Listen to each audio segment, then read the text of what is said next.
लाओ से की सभी बातें उल्टी हैं, उल्टी हमें दिखाई पड़ती हैं।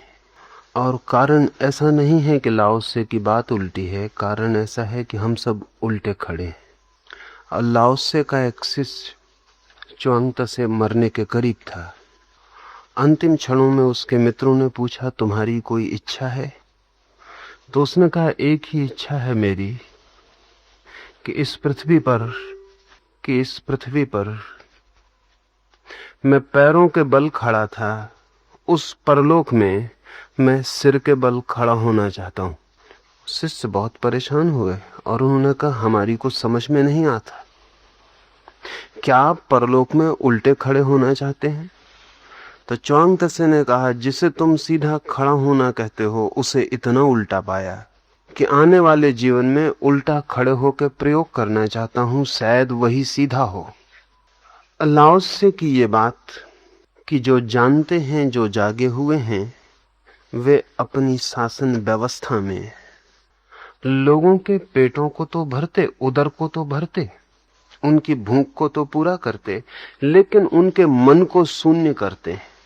उनकी शरीर की तो सारी जरूरतें पूरी हों इसका ध्यान रखते, लेकिन उनका मन महत्वाकांक्षी ना बने इस दिशा में प्रयास करते।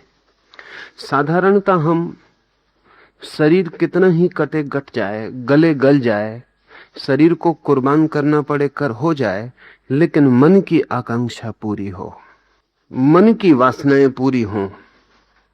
और मन की वासनाओं की वेदी पर हम शरीर को चढ़ाने को सदा तत्पर हैं, चढ़ाते। हमारा पूरा जीवन मन की वासनाओं को पूरा करने में शरीर की हत्या है। और साधारणतः इसे ही हम बुद्धिमानी कहेंगे।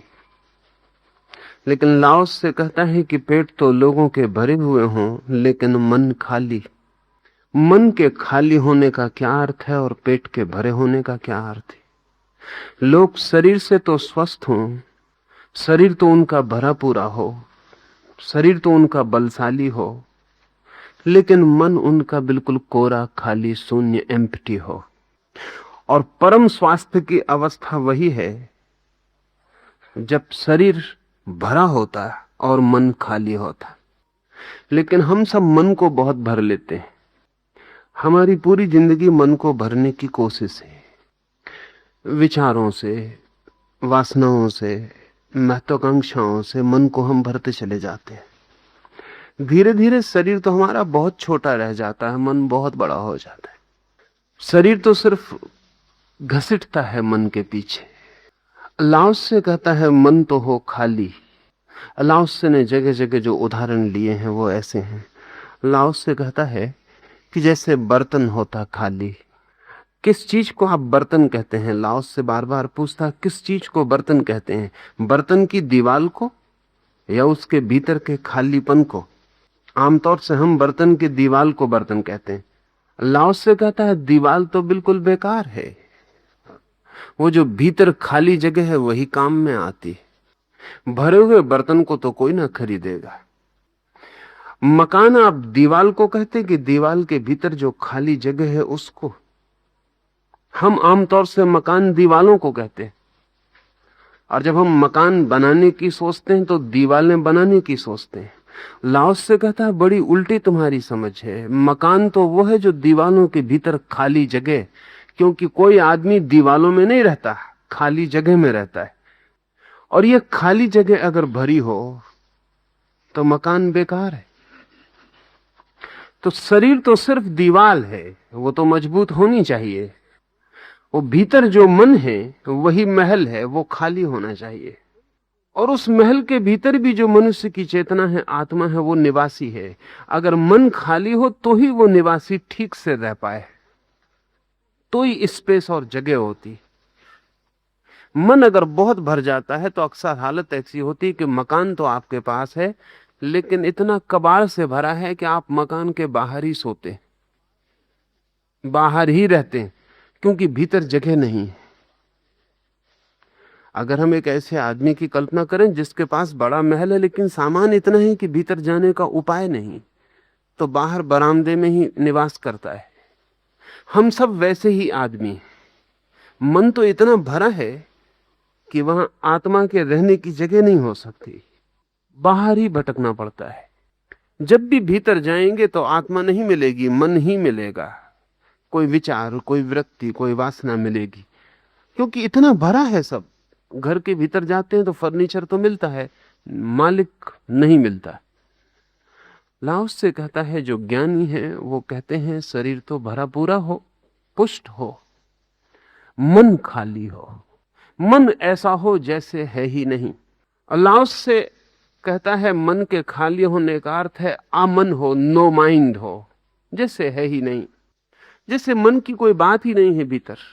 उस खाली मन में ही जीवन की परम कला का आविर्भाव होता है और जीवन के परम दर्शन होने शुरू होते।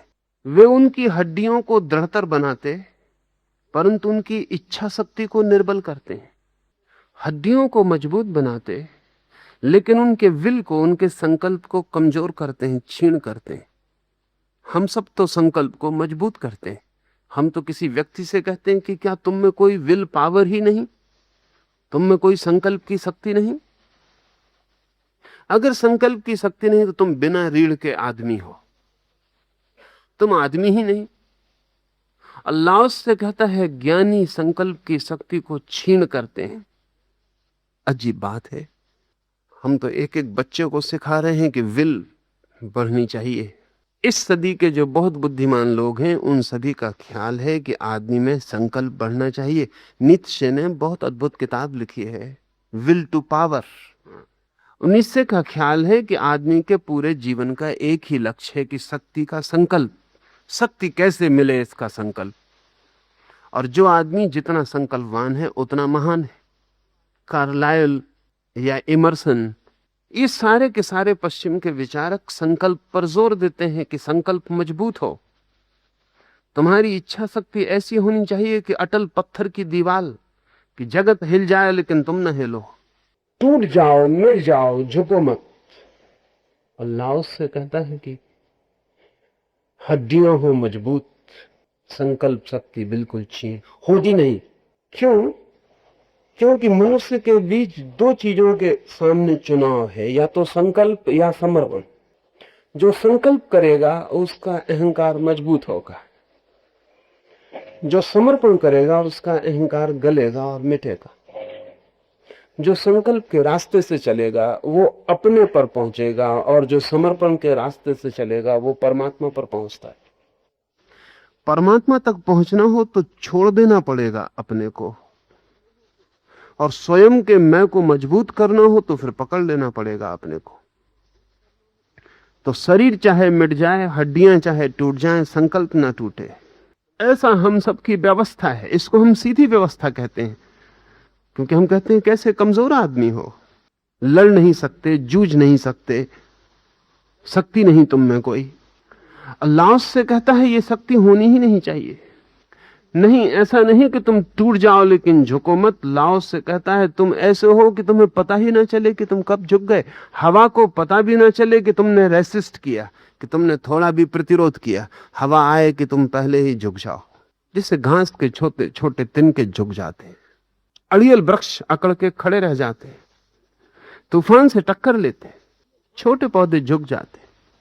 और बड़ा मजा ये कि छोटे पौधे तूफान को जीत लेते हैं और बड़े पौधे तूफान से मर जाते हैं। लाओस से कहता है अगर तुम लड़ोगे तो हारोगे, क्योंकि जिससे तुम लड़ रहे हो तुम्हें पता नहीं वो कौन है। एक एक व्यक्ति जब भी लड़ रहा है तो अनंत शक्ति से लड़ रहा है। हमारे चारों ओर जो अनंत निवास कर रहा है हम उससे ही लड़ रहे हैं। लाओस से कहता है लड़ो मत, लड़ो ही मत, लड़ने का सवाल ही ना उठे। तुम अपने को इतना अलग ही मत मानो कि तुम्हें लड़ना भी है। तुम गिर जाओ, तुम तूफान के साथी हो जाओ, कोऑपरेट विथ इट, उसका सहयोग करो। तूफान पता ही नहीं चलेगा कि तुम्हारे पास से कैसे गुजर गया, और तूफान के गुजर जाने के बाद तुम पाओगे कि तुम्हें तूफान ने छुआ भी नहीं, और तुम पाओगे तुम्हारी शक्ति का इंच भर भी नष्ट नहीं हुआ, क्योंकि तुम लड़े ही नहीं। और हारने का कोई सवाल नहीं है, क्योंकि जिसका तूफान है उसी के तुम हो। वो जो लड़ने आया था, तुम्हें लगा था कि लड़ने आया है, वो लड़ने आया नहीं था, तुम्हारे संकल्प की वजह से तुम्हें लगा था कि लड़ने आया है। तुम लड़ने को उत्सुक थे, इसलिए तुमने उसे शत्रु की तरह व्याख्या कर ली, अन्यथा कोई व्याख्या की जरूरत न थी। इसे थोड़ा समझें, सच में कोई शत्रु होता है या हम व्याख्या करते हैं कि वो शत्रु है? और व्याख्या हम क्यों करते हैं? हम व्याख्या इसलिए करते हैं कि हम लड़ना चाहते हैं। अगर मैं लड़ना ही नहीं चाहता तो एक बात निश्चित है कि मैं शत्रु की व्याख्या नहीं करूंगा कि कोई शत्रु है। लड़ना चाहता हूं तो शत्रु को निर्मित करूंगा। सब शत्रुता संकल्प से निर्मित होती, सब संघर्ष संकल्प से निर्मित होता है। लाओ से कहता, तुम तो ऐसे हो जाओ जैसे हो ही नहीं। जैसे हवा तलवार से निकल जाती, तलवार हवा से निकल जाती है, हवा कहीं कटती नहीं क्योंकि हवा रेसिस्ट नहीं करती। पानी से तलवार गुजार देते हो, पानी कटता नहीं, तलवार काट भी नहीं पाती कि पानी जुड़ जाता है, क्योंकि पानी रेसिस्ट नहीं करता, वो प्रतिरोध नहीं करता। तुम भी लड़ो मत। लाओस से कहता है, तुम भी हवा पानी जैसे हो जाओ, काटने वाली शक्ति को गुजर जाने दो। तुम अगर न लड़ोगे, तुम उसके गुजरते ही पाओगे कि जुड़ गए हो, तुम टूटे ही नहीं, तुम खंडित ही नहीं हुए। अगर तुम लड़े तो तुम टूट जाओगे। संकल्प को हम जैसा आदर देते हैं, लाओस से ठीक उससे विपरीत उसकी व्याख्या करता है। हम आदर देंगे क्योंकि हमारा सारा जीवन का ढांचा अहंकार पर निर्मित, महत्वाकांक्षा पर खड़ा है। दौड़ना है, कहीं पहुंचना है, कुछ पाना है, धन यश पद मर्यादा कुछ उपलब्ध करना है, किन्हीं से कुछ छीनना है, किन्हीं को कुछ हमसे न छीन लें इससे रोकना है। जीवन हमारा एक संघर्ष है, हमारे देखने का ढंग संघर्ष का ढंग है। झुकना नहीं, झुके तो भारी ग्लानि होगी। लाओस से कहता है ये जीवन के सोचने का ढंग बीमारी में ले जाता है, रुग्णता में ले जाता है। तुम ऐसे हो जाओ जैसे हो ही नहीं। ये जो न होने जैसा होना है, वहां संकल्पना होगा। जापान में जूडो या जिदित्सु की पूरी कला लाओस के इसी सूत्र पर खड़ी। उसे थोड़ा समझ लेना उपयोगी, उससे समझ में आ जाएगा कि लाओस से क्या कहता है। अगर मैं आपको घूंसा मारूं तो जो स्वाभाविक प्रतिक्रिया मालूम होती है वो ये है कि आप मेरे घूंसे का विरोध करें। विरोध दो तरह का होगा। अगर आपको मौका मिला तो आप मेरे घूंसे को रोकेंगे या घूंसे के जवाब में घूंसा उठाएंगे। अगर मौका न मिला फिर भी घूंसा जब आपके शरीर पर पड़ेगा तो आपके शरीर के रग रेशे से प्रतिरोध उठेगा। आपकी मांसपेशियां, आपके स्नायु सब सख्त होकर घूंसे को रोकेंगे कि भीतर तक चोट न पहुंच जाए। आपकी हड्डियां कड़ी हो जाएंगी, आपका शरीर भिज जाएगा, खिंच जाएगा, ताकि सख्ती से आप दीवार बना लें और घूंसे की चोट भीतर न पहुंच पाए। जूडो की कला इससे बिल्कुल उल्टी, और जूडो की कला से बड़ी कोई कला नहीं है युद्ध के मामले में। और जूडो का थोड़ा सा जानकार भी आपके बड़े से बड़े पहलवान को क्षण भर में चित्त कर देगा, और चित्त कर देगा इस तरकीब से कि लड़ेगा नहीं।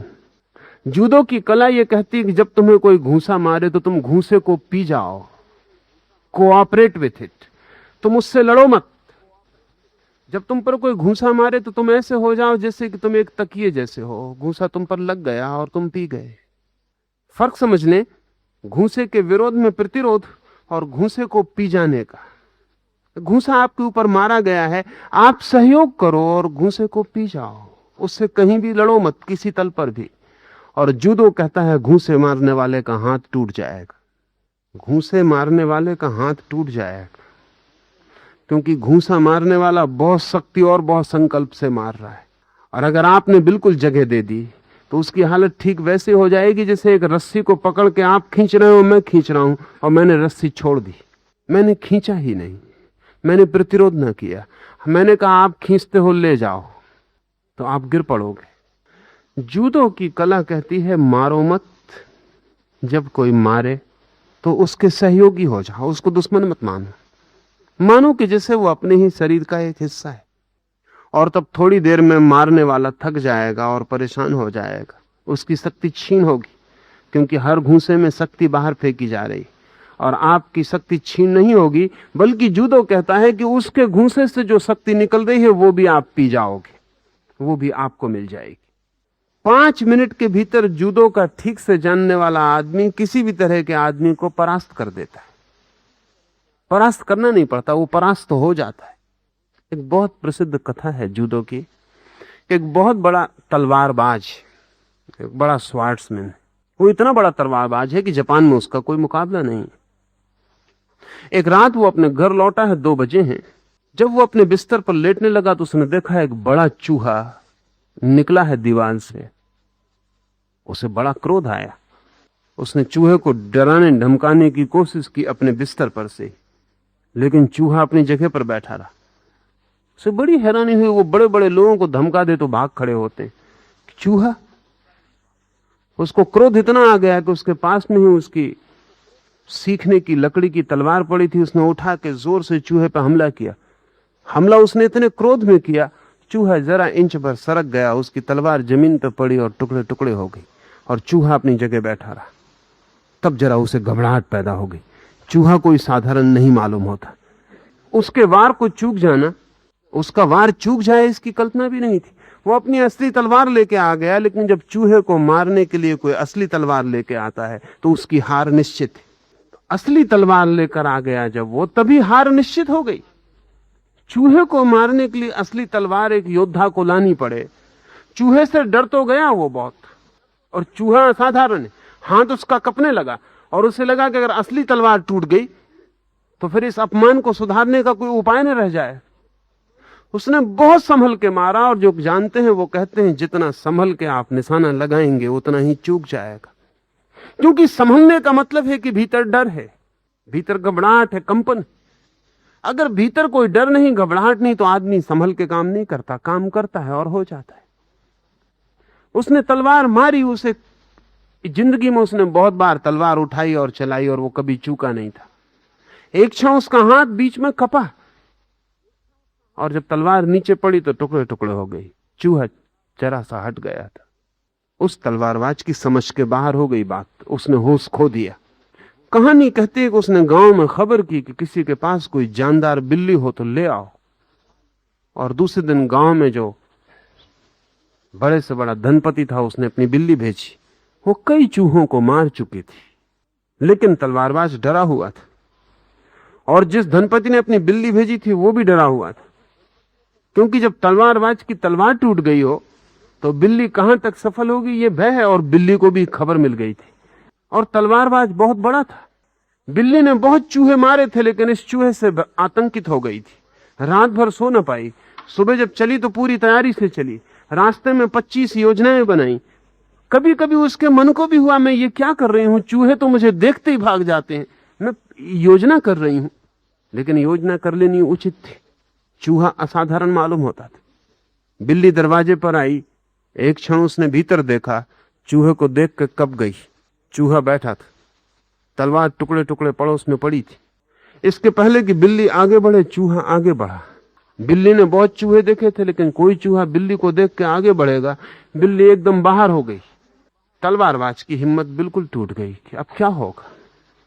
सम्राट को खबर की गई कि आपके राजमहल की बिल्ली भेज दी जाए, अब कोई और उपाय नहीं। सम्राट के पास जो बिल्ली थी वो निश्चित ही देश की श्रेष्ठतम कुशल बिल्ली थी, लेकिन वही हुआ जो होना था।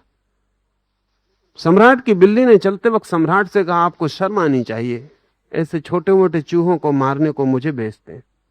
मैं कोई साधारण बिल्ली नहीं हूं। लेकिन यह भी उसने अपनी रक्षा के लिए कहा था। खबरें पहुंच गई थी कि चूहा आगे बढ़ा, कि बिल्ली वापस लौट गई, कि तलवार टूट गई, कि योद्धा हार गया है, कि चूहे का आतंक पूरे गांव पर छाया हुआ। चूहा साधारण नहीं है। लेकिन बचाव के लिए उसने राजा से कहा कि साधारण से चूहे को मुझे भेजते। सम्राट ने कहा चूहा साधारण नहीं है, और आतंकित मैं भी हूं कि तू लौट तो ना आएगी। जो होना था वही हुआ। बिल्ली गई। उसने जोर से झपट्टा मारा, लेकिन चूक गई। दीवार से उसका मुंह टकराया, लहूलुहान होकर वापस लौट गई। चूहा अपनी जगह था।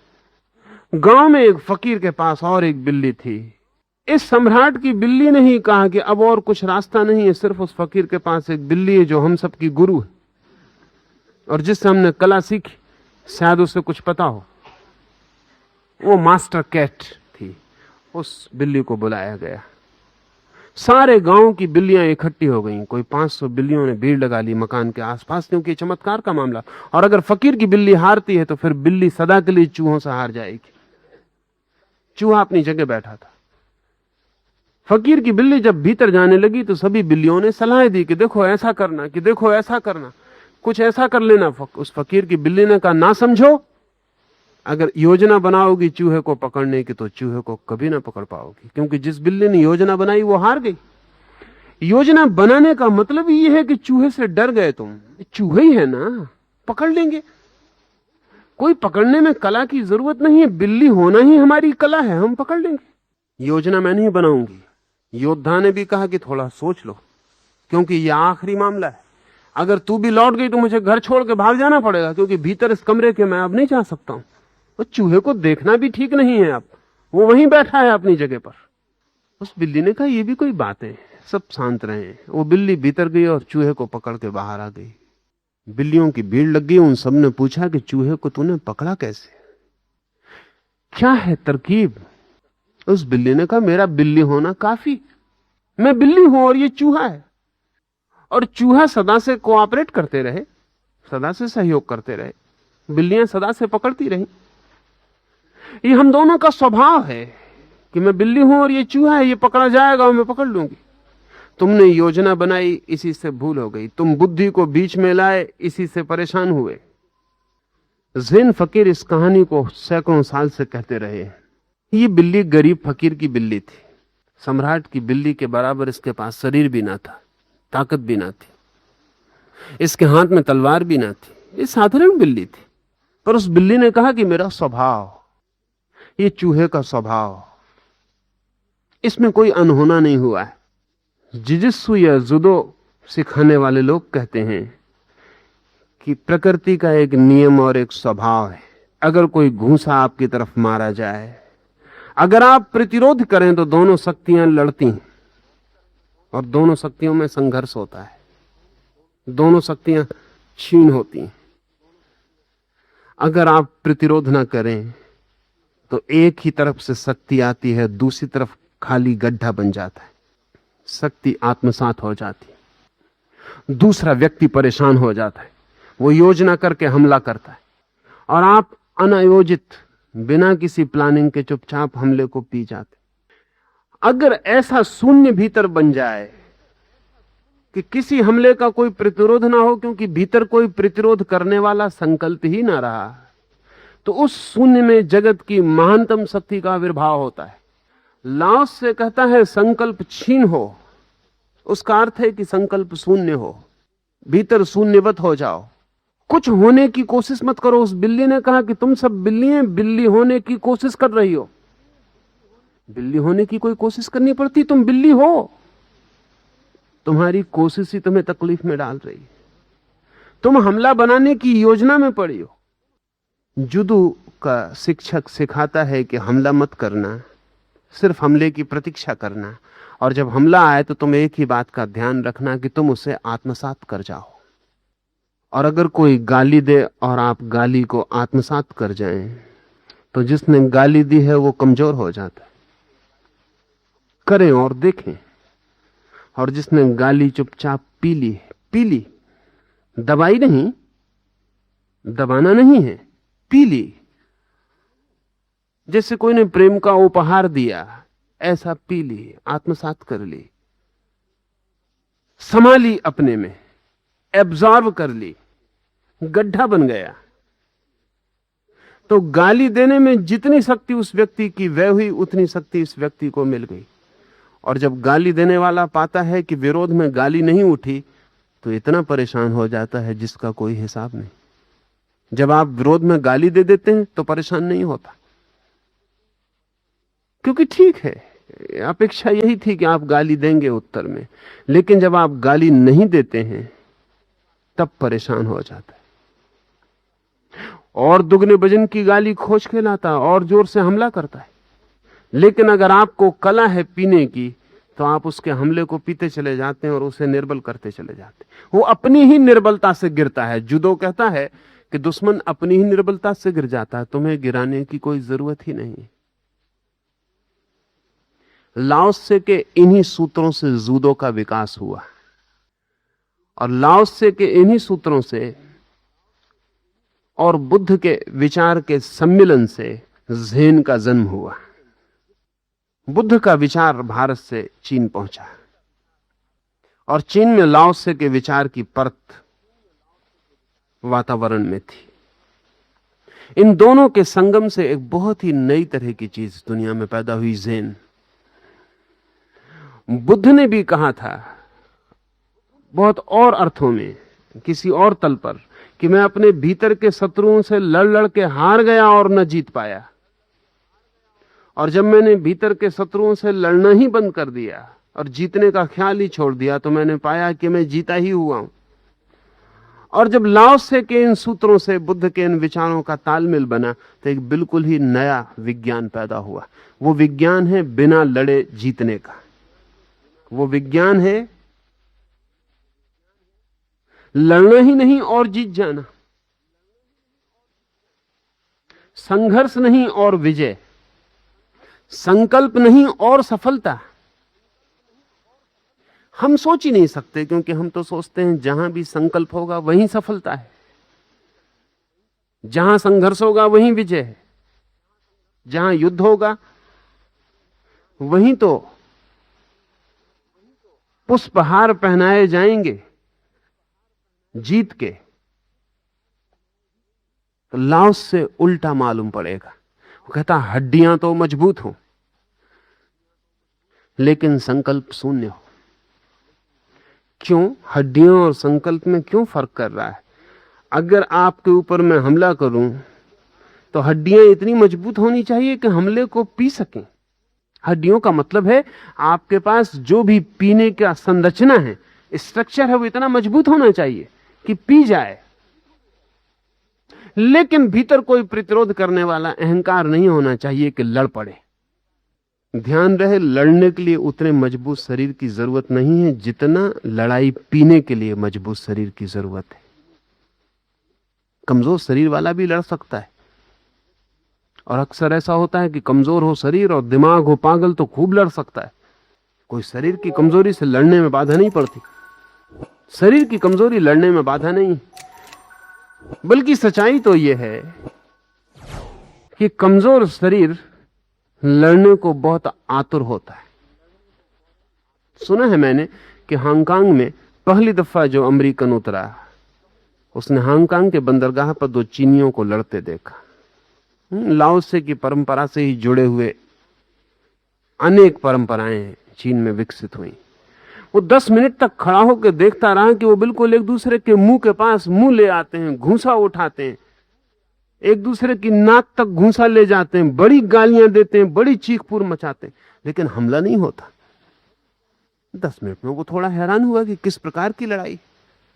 उसने अपने गाइड को पूछा कि क्या हो रहा है, क्योंकि उसको समझ में नहीं आया कि लड़ाई हो रही। क्योंकि लड़ाई कैसी, इतने निकट घूंसे पहुंच जाते हैं और वापस लौट जाते हैं, ये कोई खेल हो रहा। उस गाइड ने कहा कि ये चीनी ढंग की लड़ाई है, चाइनीज वे ऑफ फाइटिंग। कहा कि लेकिन फाइट तो हो ही नहीं रही, लड़ाई तो हो ही नहीं रही। 10 मिनट से मैं देख रहा हूं, इतने निकट दुश्मन हो और घूंसा इतने करीब आ जाता हो, फिर वापस क्यों लौट जाता? तो उस गाइड ने कहा कि 2500 साल से इस मुल्क में एक ख्याल है कि जो पहले हमला करे वो कमजोर, वो हार गया। तो ये दोनों प्रतीक्षा कर रहे हैं, जो पहले हमला करे वो कमजोर, वो हार गया। उसने काबू पहले खो दिया, वो कमजोरी का लक्षण है। तो ये सब भीड़ भी खड़े होकर ये देख रहे, देखें कौन हारता है। और हार का लक्षण ये होगा कि हमला हुआ कि भीड़ हट जाएगी, बात खत्म हो गई, फला आदमी हार गया जिसने हमला किया पहले। और ये दोनों एक दूसरे को उकसा रहे हैं कि हमला करो। अब इसमें कौन हारता है ये देखना है। और हार का बड़ा अजीब सूत्र है, वो जो हमला करेगा वो हार गए। लाओत्से की धारणा है कि कमजोर हमला पहले कर देता है। मैंने कल मैकियावेली का नाम लिया आपसे, और मैकियावेली और लाओत्से में बड़ी समानांतर बात है। मैकियावेली कहता है सुरक्षा का सबसे बड़ा उपाय पहले हमला कर देना है। The best way to defend is to attack first. अगर सुरक्षा चाहते हो तो पहले ही हमला कर दो। वो ठीक कह रहा है। वो ठीक इसलिए कह रहा है कि इतनी देर मत करो, हमला पहले ही कर दो। अगर कमजोर भी पहले हमला कर दे मैकियावेली के हिसाब से, तो उसके जीतने की संभावना बन जाएगी। वो आगे हो गया, और मैकियावेली जो संदेश दे रहा है वो कमजोरों के लिए दे रहा है। असल में सुरक्षा कमजोर के लिए ही ख्याल है। लाओस से कहता है कि हमला आए तो पी जाओ, हमला करने का तो सवाल ही नहीं, पहले क्या पीछे भी करने का सवाल नहीं, उसे आत्मलीन कर लेना है। ऐसा हो सके कि शरीर हो स्वस्थ, मन हो शून्य, हड्डियां हो मजबूत, मकान की दीवारें हो सुदृढ़, और भीतर मालिक हो जैसे नहीं। तो लाओस से कहता है परफेक्ट मैन, पूर्ण आदमी का जन्म होता है, पूर्ण मनुष्य का जन्म होता है। यह धारणा उल्टी है। हमारे सबके हिसाब में यह धारणा उल्टी, और यह उल्टी इसलिए दिखाई पड़ती रहेगी कि हमारे सोचने के सारे मापदंड अल्लाह से बिल्कुल विपरीत है। हम कहेंगे ये कमजोरी है, कायरता है कि कोई हमला करे और तुम जवाब ना दो। हम कहेंगे ये कायरता है कि कोई हमला करे और तुम जवाब ना दो। जिंदगी पुकारे लड़ाई के लिए और तुम खड़े रह जाओ, कि तूफान चुनौती दें और तुम लेट जाओ, कि नदी बहाने लगे तुम्हें और तुम बह जाओ और उल्टे ना बहो। नसरुद्दीन को खबर दी है उसके घर के आसपास के पड़ोसियों ने कि तू भाग जल्दी, तेरी पत्नी नदी में गिर पड़ी, पूर है तेज, वर्षा के हैं दिन, धार है कड़ी, और डर है कि पत्नी शीघ्र ही सागर में पहुंच जाएगी, तू भाग। नसरुद्दीन भागा। तट पर बहुत भीड़ इकट्ठी हो गई। वो नदी में कूदा और उल्टी धार की तरफ तैरने लगा। उल्टी तरफ, सागर की तरफ दौड़ रही है नदी, वो उल्टी तरफ नदी के उद्गम की तरफ जोर से तैरने लगा। तेज है धार, तैर भी नहीं पा रहा। लोगों ने चिल्लाया, पागल नसरुद्दीन, कोई नदी में गिर जाए तो उल्टी तरफ नहीं बहता, तेरी पत्नी नीचे की तरफ गई होगी। उन्होंने कहा कि माफ करो, मेरी पत्नी को मैं तुमसे अच्छी तरह जानता हूं, वो सदा उल्टे काम करती रही, वो कभी नीचे की तरफ नहीं बह सकती, उसे मैं भली भांति पहचानता हूं। 30 साल का हमारा उसका सत्संग। अगर तुम ये कहते हो कि सभी लोग नदी में गिर के नीचे की तरफ बहते हैं तो मेरी पत्नी ऊपर की तरफ बही होगी। लाओस से और हमारे बीच ऐसे ही उल्टे नाते हैं, इसलिए लाओसे को समझना मुश्किल हो जाता। लाओसे को समझना मुश्किल हो जाता है क्योंकि हमारे तर्क की व्यवस्था में, उसकी तर्क की व्यवस्था में बड़ा उल्टापन है। हम कहते हैं कायरता, और लाओस से कहता है शक्ति। वो कहता है जितनी बड़ी शक्ति है उतनी ही लड़ने की आतुरता कम होगी। अगर शक्ति पूर्ण है तो लड़ाई होगी ही नहीं। ऐसा समझे हम परमात्मा के द्वार पर जाके हम गाली दे रहे, कोई उत्तर नहीं मिलता। और नास्तिक हजारों साल से खंडन करते रहे हैं, एक भी बार ऐसा नहीं हुआ कि परमात्मा एक आध बात तो कह देता कि मैं हूं। इतने दिन से लंबा विवाद चलता है, एक आध बार तो उसको इतना तो ख्याल आ जाना चाहिए था कि बड़ी कायरता होगी, एक दफा तो कह दूं कि मैं हूं। नहीं, वो चुप है। लाओस से कहता है वो इसलिए चुप है कि वो परम शक्ति है, प्रतिरोध वहां नहीं है। अगर नास्तिक कहता है तुम नहीं हो तो परमात्मा से भी प्रतिध्वनि आती है कि नहीं हूं, कोऑपरेट कर जाता है, उसके साथ भी सहयोग कर लेता है, उससे भी विरोध नहीं है। जितनी बड़ी ऊर्जा उतना ही प्रतिरोध नहीं होता। सुना है मैंने एक स्कूल में एक पादरी बच्चों को बाइबल का पाठ सिखा रहा है और उनसे कह रहा है कि कल मैंने तुम्हें क्षमा के लिए सारी बातें समझाई थी। अगर कोई तुम्हें मारे तो तुम उसे क्षमा कर सकोगे? एक छोटे से लड़के को उसने खड़े करके पूछा कि तेरा क्या ख्याल है, अगर कोई लड़का तुझे घूंसा मार दे तो तू उसे क्षमा कर सकेगा? उस लड़के ने कहा, कर तो सकूंगा अगर वो मुझसे बड़ा हो, कर तो सकूंगा अगर वो मुझसे बड़ा हो, छोटे को करना जरा मुश्किल पड़ जाए। असल में हम सबकी मनोदशा ऐसी ही है, जिसको हम दबा सकते हैं हम दबा देते हैं, जिसको हम सता सकते हैं उसे हम सता देते हैं, जिसको हम चोट पहुंचा सकते हैं उसे हम चोट पहुंचा ही देते, जिसे हम नहीं पहुंचा सकते तब हम बड़े सिद्धांतों की बात कर लेते हैं। लाओस से कह रहा है कि तुम्हारे भीतर वो बिंदु ही ना रह जाए जो छोटे बड़े को सोचता है, इसके साथ उसके साथ सोचता है, इस स्थिति में क्या करूं उस स्थिति में क्या करूं सोचता है। वो बिंदु ही ना रह जाए, तुम्हारे भीतर संकल्प ही ना रह जाए। लाओसे को अगर एक छोटा बच्चा भी चांटा मार दे तो भी जवाब नहीं देगा, और एक सम्राट भी हमला बोल दे तो भी जवाब नहीं देगा। इसे अगर इस सूत्र को ठीक से ले लें तो साधना का बड़ा सूत्र है।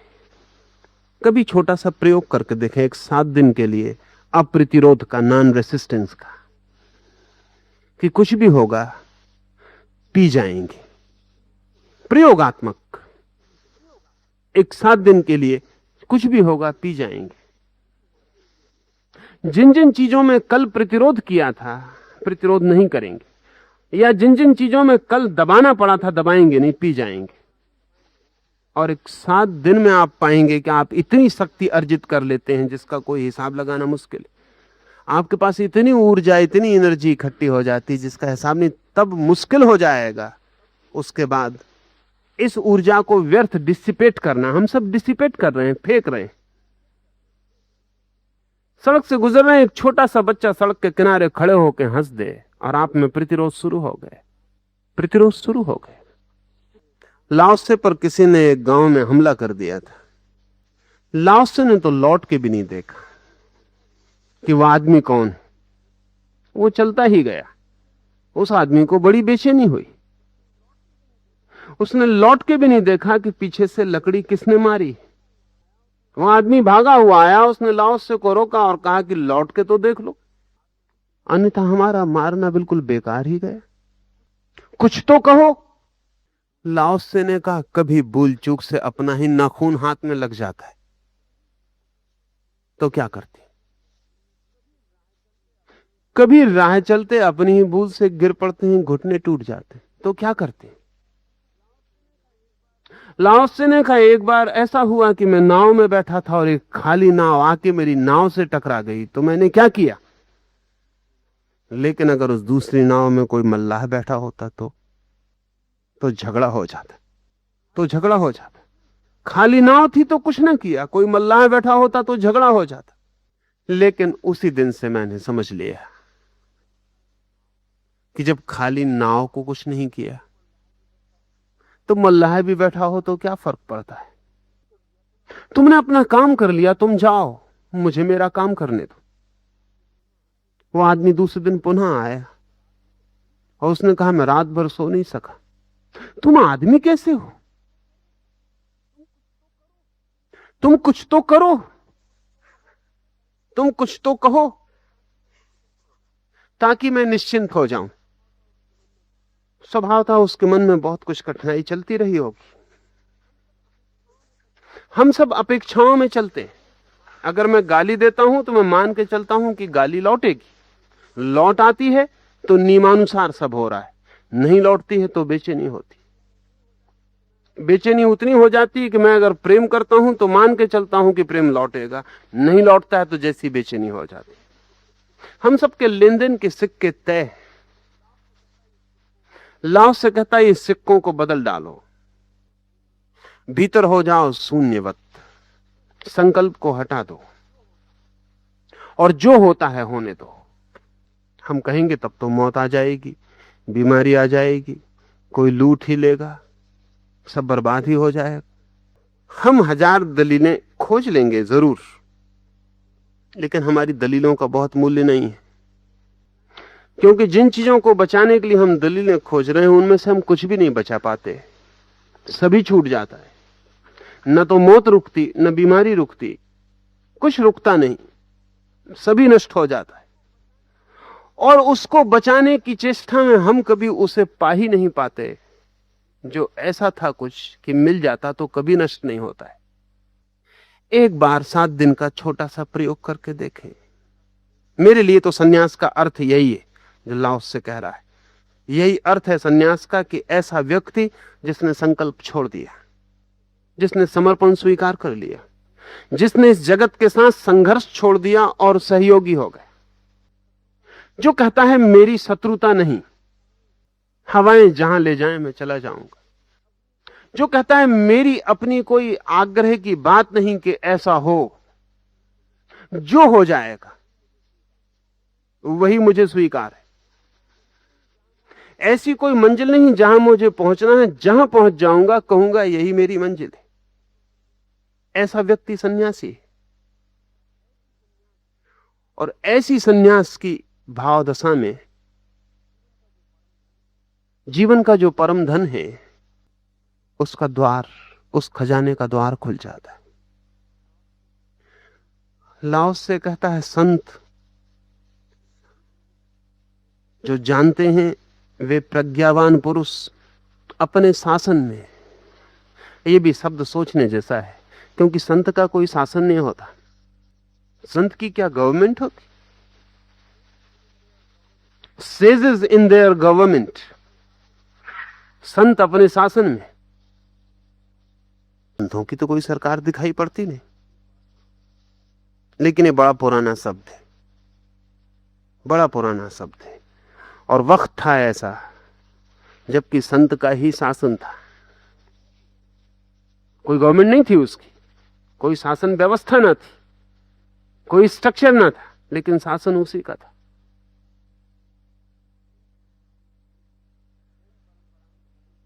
जैन परंपरा में अभी भी महावीर का शासन, ऐसा ही शब्द प्रयोग किया जाता है।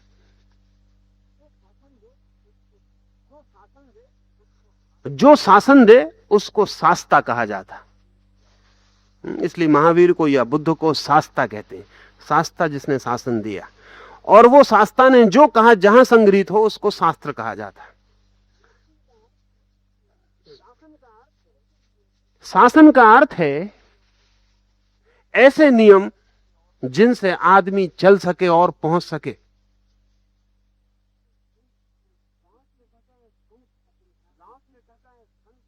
तो लाओस से कहता है संत अपने शासन में, अपनी सूचनाओं में, मनुष्य को चलाने के लिए जो शास्त्र वे निर्मित करते हैं उसमें आदमी के मन को तो खाली करने की कोशिश करते, शरीर को भरने की कोशिश करते,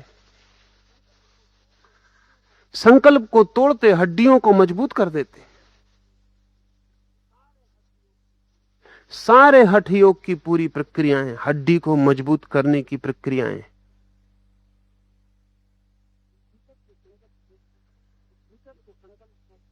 और भीतर से संकल्प को हटा के समर्पण को।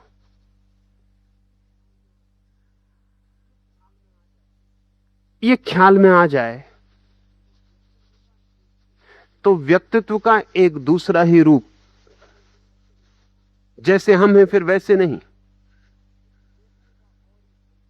देखने का और ही ढंग, एक दूसरा गेस्टाल्ट। और जैसा हम देखना शुरू करते हैं वैसी ही चीजें दिखाई पड़नी शुरू हो जाती। अगर आपने तय कर रखा है सजग रहना है, हर वक्त हमला हो तो हमले से उत्तर देना है, हमला ना हो तो पहले से तैयारी रखनी है, तो आप रोज दुश्मन को खोज लेंगे। जगत बहुत बड़ा है और हर आदमी की जरूरतें पूरी कर देता है। अगर आप दुश्मन को खोजने निकले हैं तो आप दुश्मन को प्रतिपल खोज लेंगे। ये खोज करीब करीब वैसी है जैसे कभी पैर में चोट लग जाए तो फिर दिन भर पैर में उसी जगह चोट लगती मालूम पड़ती, और कभी कभी हैरानी भी होती है कि मामला क्या है, इतना बड़ा शरीर है कहीं चोट नहीं लगती, वहीं चोट लगती है जहां चोट लगी है। तो चोट तो रोज वहीं ही लगती थी, पता नहीं चलती थी, आज वहां चोट लगी है इसलिए पता चलती है। आपका वो हिस्सा संवेदनशील है, सेंसिटिव है, इसलिए पता चलता है। दूसरे हिस्से पे पता नहीं चल रहा, वो संवेदनशील नहीं है। तो हम जिस जिस चीज के लिए संवेदनशील हो जाते हैं वही वही हमें पता चलता है। अगर हम आक्रमण के प्रति संवेदनशील हैं, अगर हमें लग रहा है कि सारा जीवन एक संघर्ष युद्ध है, तो फिर हम रोज हर घड़ी उन लोगों को खोज लेंगे जो शत्रु हैं, उन स्थितियों को खोज लेंगे जो संघर्ष में ले जाएं। लाओस से दूसरा गेस्टाल्ट, देखने का दूसरा ढंग, दूसरी सेंसिटिविटी, दे रहा है, वो दूसरी संवेदनशीलता दे रहा है। वो कह रहा है कि सहयोग को खोजो, और जो आदमी उस भाव से खोजने निकलेगा उसे मित्र मिलने शुरू हो जाते, उसकी संवेदनशीलता दूसरी हो जाती, वो मित्र को खोजने लगता है, और हम जो खोजते हैं वो हमें मिल जाता है। या हम ऐसा कहें कि जो भी हमें मिलता है वो हमारी ही खोज है। इस जगत में हमें वो नहीं मिलता जो हमने नहीं खोजा है। इसलिए जब भी आपको कुछ मिले तो आप समझ लेना कि आपकी अपनी ही खोज है। लेकिन हम ऐसा कभी नहीं मानते। अगर दुश्मन मिलता है तो हम सोचते हैं हमारी क्या खोज है, दुश्मन है इसलिए मिल गया। नहीं, दुश्मन होने के लिए आप संवेदनशील हैं, आप तैयार हैं, खोज ही रहे। सहयोग की ये व्यवस्था, कोऑपरेशन और कॉन्फ्लिक्ट, क्रोपाटकिन ने एक किताब लिखी है, और क्रोपाटकिन इस सदी में, कॉन्फ्लिक्ट की सदी है हमारी, तो हमारा तो पूरा युग संघर्ष का है, जहां मार्क्स से लेकर और माओ तक सारा विचार संघर्ष और कलह का है। वहां एक आदमी जरूर रूस में ही हुआ, वो आदमी भी क्रोपाटकिन, वो कोऑपरेशन, सहयोग, संघर्ष नहीं।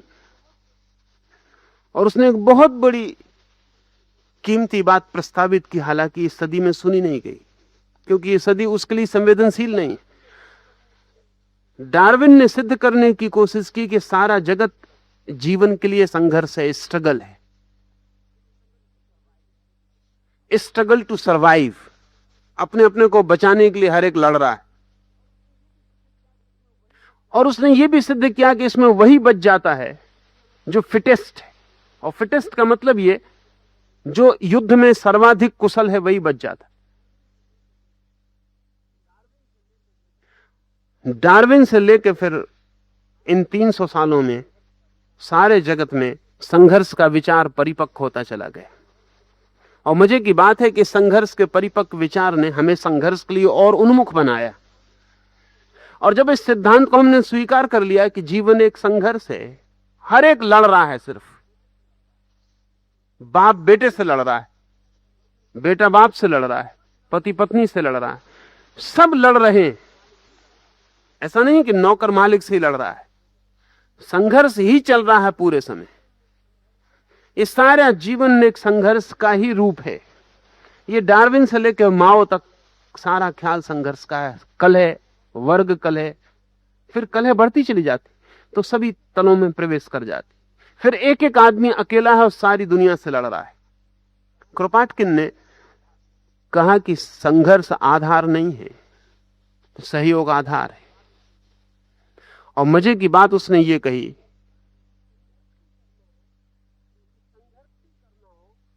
कि संघर्ष भी करना हो तो भी सहयोग जरूरी है, जिससे लड़ना है उसका भी सहयोग चाहिए, लड़ाई के लिए भी। अगर वो लड़ने में भी असहयोगी हो जाए, नॉन कोऑपरेटिव हो जाए और कह दे कि नहीं लड़ते, तो लड़ने का भी कोई उपाय नहीं।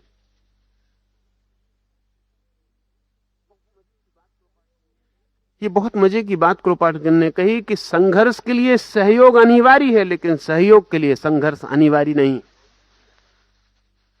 फाउंडेशनल, बुनियादी सहयोग है, क्योंकि संघर्ष भी बिना सहयोग के नहीं हो सकता। अगर मैं आपसे लड़ना भी चाहूं तो किसी न किसी रूप में आपके सहयोग की जरूरत है।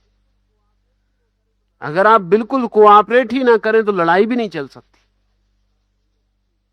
लड़ाई भी बड़ा सहयोग है, और दो आदमी जब लड़ते हैं तो बहुत बहुत ढंगों से एक दूसरे का सहयोग करते हैं। लेकिन सहयोग के लिए किसी संघर्ष की जरूरत नहीं है।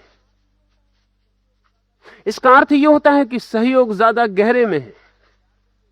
और क्रोपाटकिन ने कहा कि डार्विन ने जाके देख लिया जंगल में कि शेर इस जानवर को खा रहा है, वो जानवर उस जानवर को खा रहा है, लेकिन क्रोपाटकिन का कहना है कि 24 घंटे में अगर एक बार शेर एक जानवर पर हमला करता है तो बाकी 23 घंटों में हजारों जानवरों के साथ सहयोग कर रहा है, उसे कभी डार्विन ने देखा नहीं। जंगल के जानवर 24 घंटे लड़ नहीं रहे। सच बात यह है कि आदमी से ज्यादा लड़ने वाला कोई भी जानवर जंगल में नहीं। एक सूफी फकीर हुआ है जलालुद्दीन, वो अपने ध्यान में बैठा है और उसके एक शिष्य ने आके उससे कहा कि उठिए उठिए, बड़ी मुश्किल हो गई, एक बंदर के हाथ में तलवार पड़ गई, कुछ ना कुछ खतरा होके रहेगा। जलालुद्दीन ने कहा बहुत परेशान मत हो, आदमी के हाथ में तो नहीं पड़ी है ना, फिर कोई फिक्र की बात नहीं, फिर कोई चिंता की बात नहीं।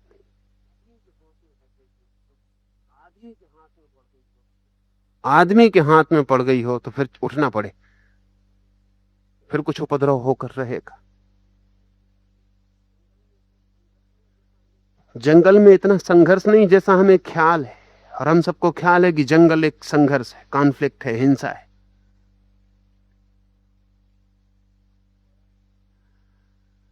बड़ा सहयोग है।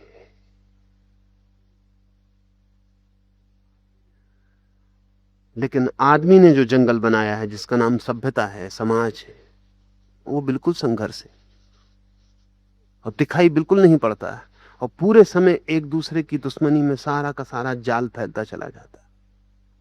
क्रोपाटकिन वही कह रहा है जो लाओत्से ने किसी दूसरे तल पर और गहरे तल पर कहा था। लाओत्से कहता है सहयोग, लेकिन सहयोग वही लोग कर सकते हैं जिनके भीतर संकल्प क्षीण हो। कलह वही लोग कर सकते हैं जिनके भीतर संकल्प मजबूत हो। संकल्प जितना ज्यादा होगा कलह उतनी ज्यादा होगी। संकल्प कलह का सूत्र है। संकल्प क्षीण होगा, शून्य होगा, कलह विदा हो जाएगी। लड़ने वाला तत्व ही नहीं रह जाएगा जो लड़ सकता था। इसे थोड़ा प्रयोग करके देखें। लाओत्से की सारी चीजें प्रयोग करने जैसी हैं, और प्रयोग करेंगे तो ख्याल में ज्यादा गहरा आएगा। मुझे सुन लेंगे उतने से बात बहुत साफ नहीं होगी। मुझे सुन के लगेगा भी कि समझ गए, तो भी समझ में नहीं आएगा। ये समझ ऐसी ही होगी जैसे अंधेरे में छोटी सी बिजली कौन जाए, एक क्षण को लगे कि सब दिखाई पड़ने लगा और फिर क्षण भर बाद अंधेरा हो जाए। क्योंकि आपका जो अपना तर्क है वो तर्क लंबा है, वो जन्मों जन्मों का है। जन्मों जन्मों का जो तर्क है वो तो कलह का है, संघर्ष का है। इस संघर्ष के तर्क की लंबी यात्रा में जरा सी बिजली कौन जाए कभी सहयोग की किसी की बात से, तो वो कितनी देर टिकेगी? जब तक कि आप सहयोग के लिए भी कोई प्रयोग ना करें, जब तक कि आपके संघर्ष के अनुभव के विपरीत सहयोग का अनुभव भी खड़ा ना हो जाए। उसे थोड़ा प्रयोग करें। एक 7 दिन का नियम, किसी भी सूत्र को समझने के लिए कम से कम 7 दिन का नियम ले ले कि कल सुबह से 7 दिन तक सहयोग करूंगा, चाहे कुछ भी हो जाए। जहां जहां संघर्ष की स्थिति बनेगी वहां वहां सहयोग करूंगा। और इस सूत्र का राज खुल जाएगा। इन सब सूत्रों का राज व्याख्या से नहीं, प्रतीति से खुलता है। व्याख्या से समझ में आ जाए इतना ही कि प्रयोग करने जैसा है, उतना काफी है। जिससे लड़े थे उससे सहयोग कर लें। जिससे लड़े होते उससे सहयोग कर लें। जिस परिस्थिति में अकड़ के खड़े हो गए होते उस परिस्थिति में लेट जाएं, बह जाएं, और देखें 7 दिन में आप मिटे या बने। देखें 7 दिन में आप कमजोर हुए कि शक्तिशाली हुए। देखें 7 दिन में आप खो गए कि बचे। देखें 7 दिन में कि आप बीमार हैं या स्वस्थ, और एक बिल्कुल ही नए तरह के स्वास्थ्य का गुण अनुभव में आना शुरू हो सकता है। आज इतना ही, फिर कल।